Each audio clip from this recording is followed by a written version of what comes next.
안녕하세요. 미칼택시 미카엘입니다. 지금 정부나 국토부에서 이 법인 택시 운영 방식에 대해서 예전에 산악금제를 탈피를 하고 전액관리제를 시행을 하라고 촉구를 하고 있습니다. 이미 이 산악금제는 불법인 상태이고요. 모든 전국에 있는 법인 택시 회사가 전액관리제를 시행하고 있어야 됩니다. 그럼에도 불구하고 전액관리제를 시행하고 있는 회사들조차도 변칙적인 산악금제로 변형되어서 운영이 되고 있습니다. 사실 이 전액관리제, 완전 월급제, 이 제도는 아주 좋은 제도입니다. 정해진 시간만 일을 하고 또 정해진 급여를 받고 예전에 산악금에 쫓기듯이 산악금을 채우기 위해서 가속을 한다든가 손님을 가려받는다든가 이러한 위험으로부터 벗어나는 길이기 때문에 사실상은 엄청 좋은 제도라고 할 수 있습니다. 하지만 왜 법인 택시 기사들은 이 완전 월급제, 이 전액관리제를 싫어하는 걸까요? 분명 좋은 제도임에도 불구하고 싫다고 해서 다른 직종으로 많이들 이직을 했습니다. 한 달에 매출을 올렸을 때 한 500 정도의 매출을 올렸었다고 가정을 했을 경우에 산악금을 내고 나머지를 가져가고 또한 급여가 작기 때문에 또 근로장려금이라든가 나라에서 받는 혜택들도 여러 가지가 있었습니다.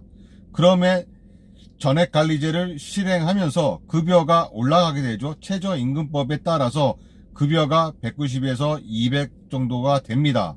그렇게 된다면은 당연히 근로장려금은 못 받게 되겠죠. 또한 법인 회사 측에서는 또 기준금이라는 것을 또 만들었습니다. 그 기준금이라는 것은 좀 열심히 일하시는 분들, 일 잘하시는 분들이 일 못하시는 분들, 일 안 하시는 분들과 같은 일을 하고 같은 급여를 받아간다는 것에 대해서 형평성에 어긋나기 때문에 그분들을 위해서 더 많이 가져가자는 뜻으로 기준금이라는 걸 만들었습니다. 그 기준금에서 오버가 되는 부분에 대해서는 또 회사와 기사가 6대4, 7대3 이런 식으로 또 나눠 갖게 되었습니다.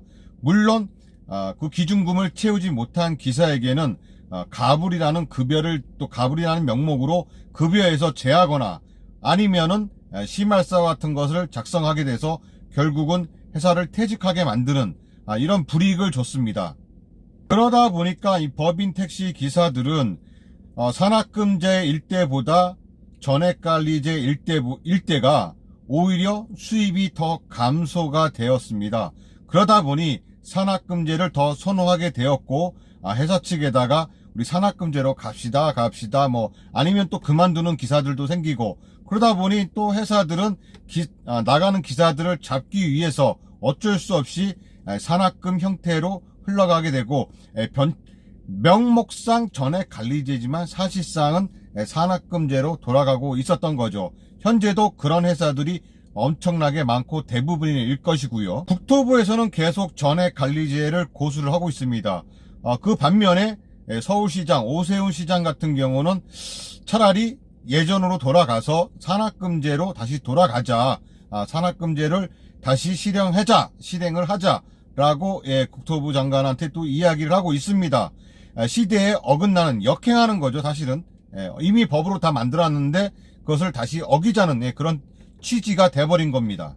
이 전액관리제나 월급제 이것을 국토부나 정부에서는 더 반길 것입니다. 왜냐? 그만큼 더 세금을 내기 때문입니다. 그동안 우리 법인 택시 기사님들, 우리 기사들 그동안 세금 내지 않았습니다. 산악금을 내고 나머지 추가금에 대해서는 일전 한 푼 세금을 내지 않고 고스란히 전부 다 가져갔습니다. 거기에 대한 세금만 해도 사실 어마어마한 거죠.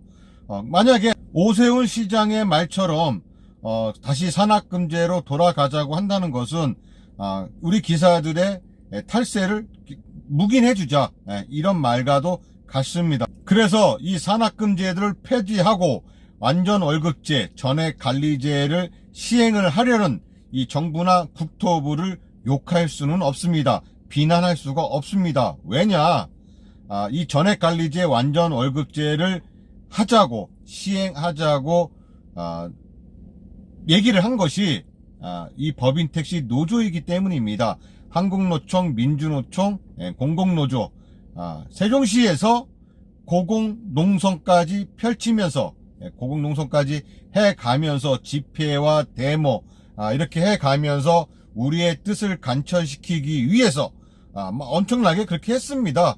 그래서 결국은 정부나 국토부에서 받아들여진 거고요. 그래서 이 전액관리제가 실행하게 된 겁니다. 그런데 이제 와서 좀 다르다고, 우리와 뜻과는 또 다르다고 해달라고 했는데 결국은 또 이렇게 됐습니다. 결국은 우리 기사들이 그런 걸 원했을까요? 모르겠습니다. 어떤 기사들이 원했는지 모르겠지만 노조에서 원한 겁니다.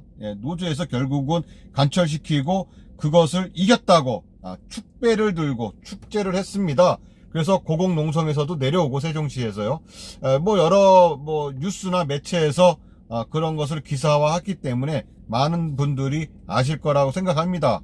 그래서 정부나 이 국토부를 비난할 수가 없는 겁니다. 왜? 법인택시 기사들이 스스로가 원했기 때문에, 원해서 해달라고 조르고 협박하고 했던 것을 들어준 것 뿐입니다.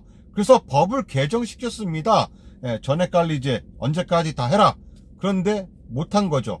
이 산학금, 기준금이라는 것도 사실상은 좋은 취지에서 만들어진 겁니다.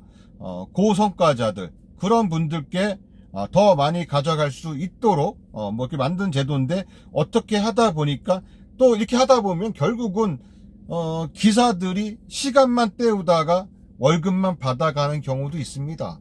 그렇다면은 그분들께 가불증이라든가 또 아니면은 심할서 쓰는 거, 이런 거 자체가 불법이죠. 그런데 만약에 그냥 내비뒀다 그러면 어떻게 했습니까? 결국은 회사는, 법인회사 망할 수밖에 없어요. 왜? 기사들이 벌어들이는 수익 가지고 차값이며 유지를 해야 되는데, 그걸로 또 급여도 줘야 되고요, 관리직도 급여도 줘야 되고요, 보험비도 내야 되고요, 여러 가지 다 해야 되는데 기사들이 돈을 안 벌어오는데 결국은 어떻게 했습니까? 그럼 마이너스 경영이 되는 거고, 결국은 법인회사들이 폐업할 수밖에 없는 경우입니다. 그래서 이런 경우는 어떻게 하냐? 기사들을 관리 감독을 해야 되는데 관리 감독할 방법이 없습니다. 그러면 어떻게 해야 되느냐? 결국은 법인택시는 감행을 할 수밖에 없습니다. 감행은 강제배차거든요. 강제배차이다 보니까 결국은 어쩔 수 없이 기사들은 정해진 시간에 일을 하고 벌어들이고 들어올 수밖에 없는 그런 제도로 흘러갈 수밖에 없습니다. 그래서 결국은 법인택시 완전 월급제, 전액관리제를 시행하기 위해서는 결국은 법인택시 회사들은 전부 다 가맹회사가 돼야 되는 거죠. 아니면 정부에서 중공영제를 실시해서 법인택시 회사에게 어느 정도 지원을 해주던가, 그렇지 않고서는 법인택시 회사는 그냥 지금처럼 불러가면서 전액관리제를 한다, 그리고 가불증도 못 쓰게 한다, 심할서도 못 쓰게 한다, 그냥 정해진 시간에 일만 하고 오면 된다. 절대 그렇게 못합니다. 법인회사 무조건 100% 다 망합니다. 그래서 앞으로 법인택시, 만약에 전액관리제를 시행하게 된다면 결국은 법인택시 회사는 나라에서 지원을 해주는 중공영제가 아니면 가맹회사를 할 수밖에 없는, 가맹을 택할 수밖에 없는 그런 처지가 됐습니다. 앞으로는 법인택시가 망할 수도 있습니다. 이상 미칼택시 미칼이었고요. 앞으로 법인택시 회사 모두 가맹화가 되거나 아니면 중공영제를 해야 된다. 근데 중공영제는 어려우니 결국은 모든 법인택시 회사는 가맹화, 카카오 가맹이냐 아니면 우티 가맹이냐 마카롱 가맹이냐 타다냐, 하여튼 고급화가 됐든 간에 전부 법인택시는 가맹화 할 수밖에 없습니다. 끝까지 시청해 주셔서 감사합니다. 미칼택시 미카엘이었습니다.